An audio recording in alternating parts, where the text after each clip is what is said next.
So hello guys, welcome back to my channel. तो guys आज की वीडियो में आपको बताने वाला हूँ हमें एक लॉन्ग टर्म शेयर अगर हम बाय करते हैं तो उसे हमें कब सेल करना चाहिए, कब बाय करना चाहिए, क्या हमारी स्ट्रेटेजी रहनी चाहिए, किस बिहाफ पर हमें इसको बाय करना चाहिए। जो बड़े बड़े इन्वेस्टर अपनी स्ट्रेटेजीज बताते हैं, जो मैंने बुक्स पढ़ी है, उन्हीं के बेसिस पे आज मैं आपको बताने वाला हूँ कि हमें कब एक शेयर को बाय करना चाहिए, कब हमें एक शेयर को सेल करना चाहिए। तो सबसे पहली बात तो गाइज, आप जो लोग हमारे में से कॉमन मिस्टेक जो गाइज जो लोग करते हैं, तो उनको मैं एक बात बता दूं गाइज। बहुत लोग क्या करते हैं, उनके पोर्टफोलियो में होते हैं 100 वाला जो उनका शेयर होता है, वो कभी कभी 200 रुपए पहुंच जाता है। तो 200 रुपए पहुंचने के बाद वो सोचते हैं अब यहाँ से ये ऊपर नहीं जाएगा, अब मैं 100 रुपए में खरीदा 200 पे, यानी कि उन्होंने 10 शेयर खरीदे 1000 रुपए के। अब 1000 रुपए उनके 2000 रुपए हो गए। अब 2000 रुपए जैसे हो जाते हैं, उन्होंने कहा हमने यहाँ से शेयर अपना बेच दिया, मतलब 5 शेयर उन्होंने बेच दिए, यानी कि उन्होंने अपना रिस्क नहीं है, अब उनका जीरो। अब बहुत लोग ऐसा करते हैं। अब बहुत लोग ये सोचते हैं कि जब वो 80 रुपए पर आएगा, जो उन्होंने बंदे ने 100 पे मतलब कि 200 पे बेचा था, अब जो थोड़ा और कम होगा जब वो खरीदेंगे, मगर वो कभी आया ही नहीं, आएगा ही नहीं तो 180 पर भी, तो हम कैसे खरीद सकते हैं।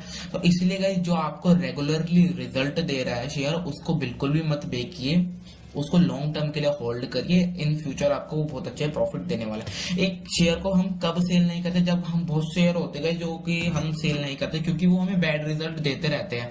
सबसे पहले आपको कब कैसे हम पता कर सकते हैं, सबसे पहले आपको कंपनी की क्या करनी पड़ती है, फंडामेंटल एनालाइज। अगर इंट्राडे करते हो तो आपको टेक्निकल एनालाइज कर सकते हो और प्राइस एक्शन के बिहाफ पर आप ट्रेड कर सकते हो। तो फंडामेंटल एनालिसिस कैसे करते हैं ये सब बता रहा हूँ, कैसे कैसे हमें एग्जिट एंट्री करनी होती है। लॉन्ग टर्म के हिसाब से चल रहे हो तो फिर हमें सबसे पहले देखना है कि हम कौन से स्टॉक्स में इन्वेस्ट कर रहे हैं, इनमें से कौन सा निफ्टी 50 में इन्वेस्ट कर रहे हैं, निफ्टी 50 के बेस्ट स्टॉक में, या अपना ही हमने कोई पैनी स्टॉक उठा लिया, जैसे कि सीसी बहुत स्टॉक होता है, एक CCL स्टॉक है। मैं रिकमेंड नहीं करूंगा किसी को भी ये खरीदिए गाइस, बिल्कुल भी नहीं करूंगा। ये 3 रुपए का स्टॉक है गाइस। तो अब हम इसको खरीदना चाहिए या नहीं खरीदना चाहिए, इसमें मेरे कोई बात नहीं है गाइस। ये आज से कुछ मंथ पहले ये मैंने 0 रुपए 55 पैसे पर देखा था ये स्टॉक। एक्चुअली पता नहीं 0 रुपए 55 पैसे में ये मैं खरीदने की सोच रहा था, मगर मेरे ब्रोकर ने मेरे को मना कर दिया था इसको खरीदने से। वो कह रहा ये ASM लिस्टेड है। तो आज इसने बहुत अच्छे रिटर्न दिए हैं, क्योंकि मैंने इसकी सबसे पहले मैनेजमेंट देखी कि कंपनी काम क्या करती है। कंपनी एक इंजीनियरिंग वर्क करती है, स्मॉल कैप कंपनी है, और उसका PE रेशियो भी माइनस में गाइस। इसका फोरकास्टिनेशन भी कोई नहीं कहता कि आपको उसको परचेज करो, ये रिस्की है, ये पेनी स्टॉक्स है। और देख सकते हो गाइस इसने कितना रिटर्न दे दिया, एक साल में ही आपके पैसे को इसने 728% गुना आपको कर दिया है। तो अब इसमें से राइट टाइम है कि मेरा एग्जिट करने का? नहीं, मुझे तो लगता है कि इसका स्टॉक अब 300 भी जाएगा कई आने वाले साल में, अगर ये ऐसे अच्छा काम करती रही तो। इसके फाइनेंशियल देखूंगा मैं, सब कुछ नेगेटिव में गाइस, सब कुछ नेगेटिव में है इसका, कुछ भी अच्छी चीज नहीं है। फिर भी मैं इस कंपनी को क्यों खरीदा? मैंने इसके बारे में रिसर्च करी। रिसर्च जो मैंने इसकी बैलेंस शीट देखूंगा वो भी नेगेटिव में आपको मिलेगी, ऑलमोस्ट नेगेटिव भी है। आप देख सकते हो इसके लाइबिलिटी ज्यादा है और एसेट कम है, मतलब कि ऑलमोस्ट कंपनी पे गया एसेट भी कम है। अब मैं क्या देखकर खरीद रहा हूँ, क्या पता बंदे इसको ऐसी उछाल रहे हो, बिन बात बाय कर रहे हो और मुझे फंसा दें। तो गाइस ये बात नहीं होती है कंपनियों में। जैसे कि हिंदुस्तानी यूनिलीवर है, ये बढ़ता है, बढ़े ही जा रहा है। लॉन्ग टर्म के अगर हम प्रोस्पेक्टस पे देखते हैं, ना कोई बाय आता है ना कोई सेल, हमेशा उस शेयर का रेट इन फ्यूचर बढ़ना ही बढ़ना है। अगर आपको इमरजेंसी है पैसों की, तभी इसमें से विड्रॉल करिए, वरना शेयर मार्केट इन्वेस्टमेंट बहुत अच्छी, बढ़िया बढ़िया शेयर्स में आप इन्वेस्टमेंट करें। कब बाय करें, कब सेल करें। अब सेल कब करना है, जब हमें पैसों की जरूरत हो तब हमें सेल करना है। लॉन्ग टर्म में अगर हमें इन्वेस्टमेंट करते तब बता रहा हूँ, जब हमें कुछ खरीदना है, अपनी फेवरेट चीज खरीदनी है, हमने इसके लिए हमने पैसे जोड़ के रख रखे थे, हमें इसलिए खरीदना है। तो यही सब कुछ है गाइस जो आपको बता रहा था मैं, इसलिए ही हमें बाय एंड सेल करना चाहिए। कि इंडिकेटर है, वैसे इंडिकेटर का नाम है RSI, जिसके हिसाब से आप कर सकते हो। अगर लॉन्ग टर्म है तो 1 वीक के टाइम फ्रेम पे आकर कर सकते हो, या 1 मंथ के आकर कर सकते हो। ये स्ट्रेटेजी है एक तरह से, जो कि बहुत लोग इस्तेमाल करते हैं। RSI लगाना है आपको, ये RSI क्लिक कर देना। इसकी सेटिंग्स आपको क्या करनी है गाइस, सेटिंग्स में आना है, और ये यहाँ पे 70 है, आप भी अपने में 70 कर लो, अपर बैंड को, लोअर बैंड को 30 कर लो और अनटिक कर दो। अनटिक और इसको भी अनटिक करा, इसको भी अनटिक, और इसको अनटिक मत करना बैकग्राउंड को, इसको चाहो तो अपने हिसाब से ब्लैक एंड ब्लू कर सकते हो गाइस। तो ये मैंने कर लिया। अब नीचे जब ये 30 के जैसे जब भी नीचे आ जाता है तो समझना शेयर ज्यादा ओवर सेल हो चुका है। अब यहाँ से बाइंग होनी शुरू होगी, जैसे कि गाइस यहाँ पर, अब यहाँ पर आप देख सकते हो, यहाँ पे इसका मतलब है कि यहाँ से शेयर अब ऊपर जाने की तैयारी कर रहा है। अब इससे ज्यादा नीचे नहीं गिरेगा, 20 तक आ गया है, अब इससे ज्यादा नीचे नहीं गिरेगा। ये इंडिकेटर उसके लिए बता रहा हूँ जो वीकली के हिसाब से बता रहा हूँ। और ऊपर तक कितने में टारगेट दिए है गाइस, मतलब कि कितने रुपए मिले अगर हम इस जगह पे बाइंग करते, इसके हिसाब से बाइंग करते। समझो आपने इस कैंडल पे बाइंग करी तो हमें कहां तक इसने मूव दिए, ये आया यहाँ तक तो आया ऊपर तक। हम तो यहाँ जो हमारा 70 तक का टारगेट है, हम वहां तक का तो टारगेट लेंगे ही। तो 70 के हिसाब से तो हमें इसने तो बहुत अच्छी यहाँ तक देखेंगे सिर्फ हम, गया तो उसके भी ऊपर है। ऑलमोस्ट इसने हमें 370 रुपए पर शेयर प्रॉफिट दे दिया है। कितने महीनों में दे दिया है? अप्रैल से सितंबर के बीच में आपको ये प्रॉफिट मिल गया आरएसए के हिसाब से। गया तो ये इससे भी ऊपर है गाइस, गया तो ये इसके भी ऊपर है। 600 रुपए पर देख सकते हो आप कि आपकी बाइंग कब होती है, आपकी सेलिंग कब होती। महिंद्रा एंड महिंद्रा का शेयर बता रहा हूँ गाइस। तो यही पावर है इन्वेस्टमेंट की, इसमें आपका पैसा बहुत गुना बढ़ सकता है। आप आरएसए के हिसाब से चलिए, ये आपको ढूंढने पड़ेंगे गाइस, खुद शेयर आपको फाइंड करने पड़ेंगे। अब हमें कब बाय नहीं करना, बाय भी तो नहीं करना होता भाई। ये थोड़ी ना आंख बंद करके अब टॉप पे चल रहा है, क्या पता हाई पर हाई बनाया जाए, ऐसा थोड़ी ना है भाई। लो भी बनाएगा, गिरेगा भी। ऑलराइट, अब ये यहाँ पर था सबसे हाई और इसने हमें कह दिया था यहाँ से ओवर बाइंग हो चुकी है। अब यहाँ से जब मर्जी गिर सकता है। अगर ये 70 से ऊपर है तो जब मर्जी शेयर गिर सकता है, उसको बाय करो मत। अगर शेयर 30 के नीचे है तो उसको कंसीडर आप कर सकते हो, उसकी फंडामेंटल उसके टेक्निकल के हिसाब से, ठीक है गाइस। अगर आप और भी, मुझे पता है जरूरी नहीं है आप निफ्टी 50 के स्टॉक्स की बात। अब यहाँ पे आप देख सकते हो ये इतना ऊपर आ चुका है और ये भी इतना ऊपर आ चुका है। और इसने हमें फॉलिंग कितने की दे दी गाइस, फॉलिंग हमें यहाँ तक दी है गाइस इसने।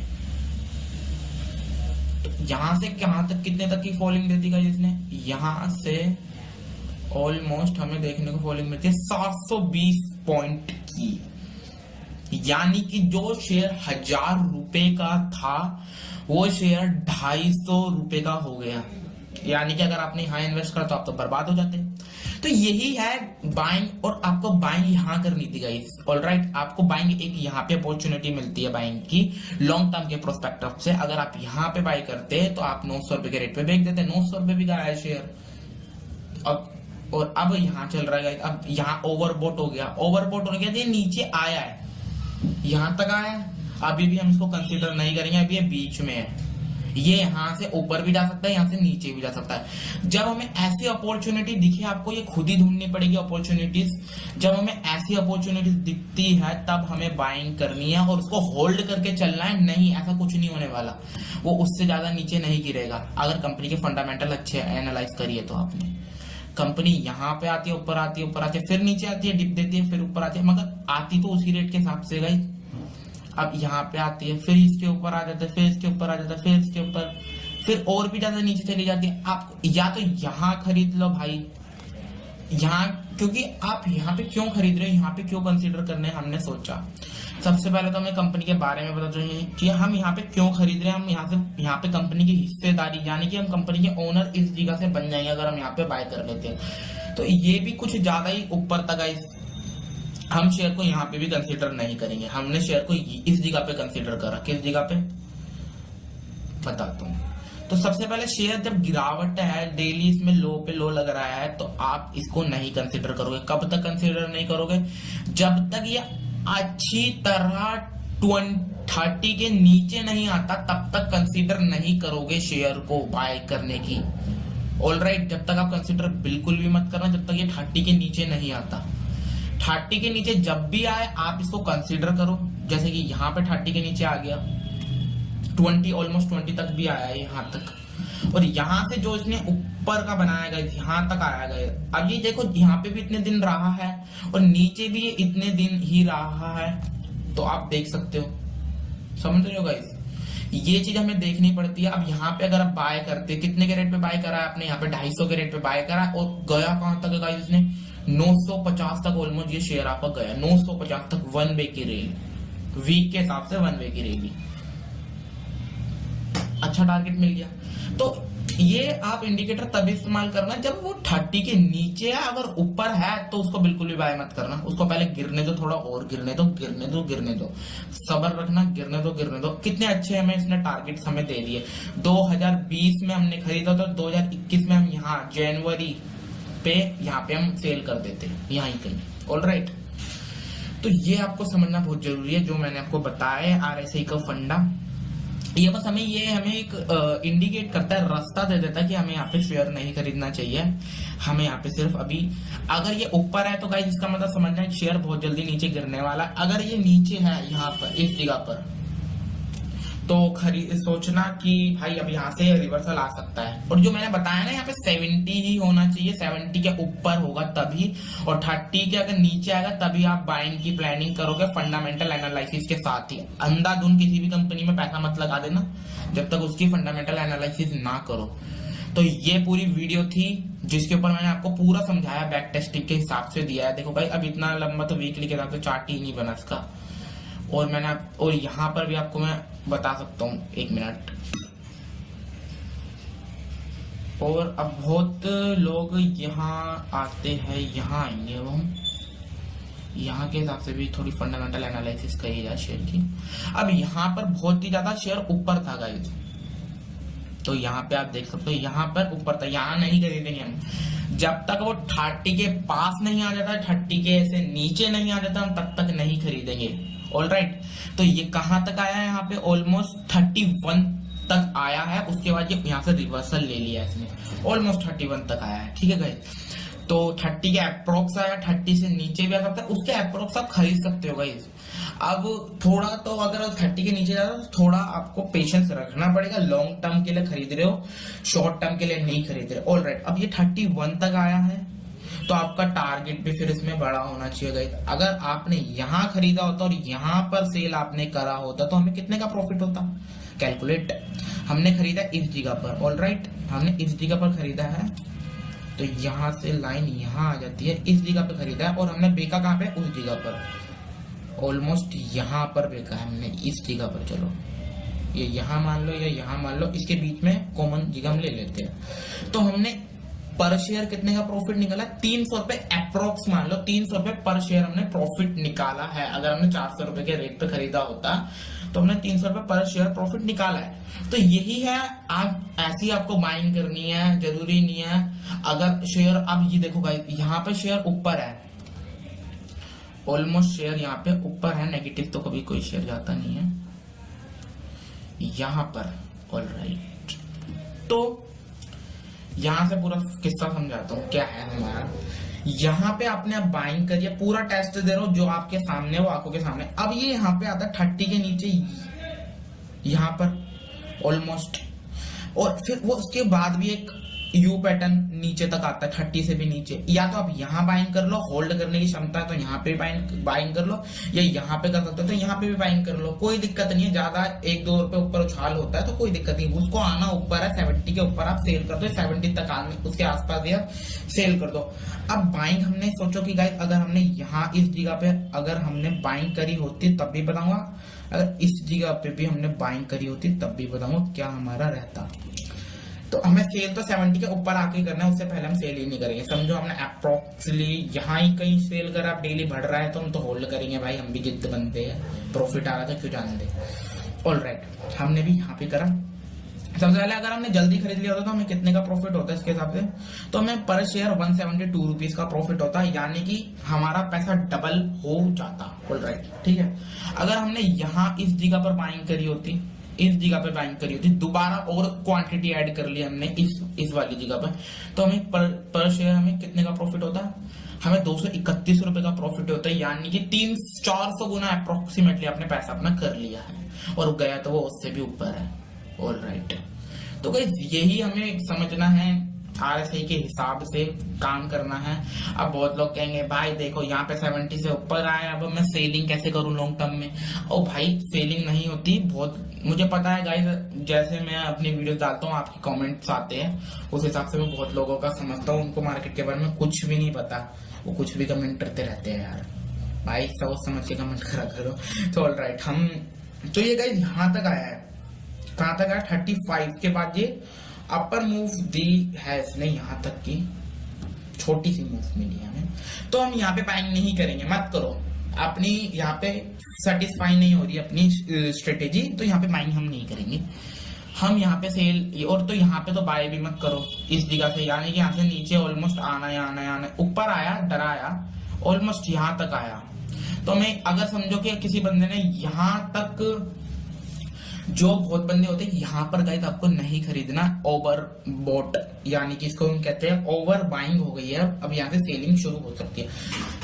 तो यही आपको समझाना था पूरा RSI का फंडा। बहुत लोग इसकी ये वाली स्ट्रेटेजी इस्तेमाल करते हैं। आपने जैसे गाइस यहाँ पे मंथ, वीकली, रेंज, डे के हिसाब से काम करते हो, तो डे के हिसाब से आप यहाँ पे आ सकते हो। सब कुछ समझा दिया मैंने कैसे कैसे आपको काम करना है, RSI लगाना है, सब कुछ समझा दिया। वीडियो कैसी लगी कमेंट करके जरूर बताना, और वीडियोस के लिए मेरे चैनल को कर लो सब्सक्राइब। बहुत लोग गाइस 95% लोगों ने सब्सक्राइब नहीं कर रखा, मैं आपके लिए इतना अच्छा कंटेंट बनाता हूँ। प्लीज गाइस सब्सक्राइब करो चैनल को, और शेयर भी वीडियो कर दिया करो। बहुत लोग शेयर नहीं कर रहे हो, आप में से पहले शेयर होती थी मेरी वीडियोस, अब आप शेयर नहीं कर पा रहे हो। प्लीज गाइस शेयर वीडियोस करो। और आपके लिए बहुत बढ़िया प्लान चल रहा है निफ्टी एंड बैंक निफ्टी से रिलेटेड, जो बहुत लोग लॉसेस कर रहे हैं, मैं डेली उसमें अपने कम्युनिटी टैब में डालता हूँ कि किसको आज प्रॉफिट हुआ। उसमें से मतलब अधिकतर % लोगों को लॉसेस ही चल रहे हैं, तो अब उनको प्रॉफिट के लिए मैं उनके लिए एक चीज बनाई है, उसको बहुत जल्दी रिवील करने वाला हूँ। मैं सोच रहा हूँ 10 के सब्सक्राइबर्स पे ही मैं रिवील करूँ उस चीज को, क्योंकि एक मैं उसको पहले बैक टेस्ट भी कर लूंगा उस चीज को, कैसी हमारी काम करती है और कैसी हमारी काम नहीं कर रही है। पूरी चीज समझाऊंगा क्या है क्या नहीं है। थैंक्स फॉर वॉचिंग, अगर आपने यहाँ तक मेरी वीडियो देखी है तो।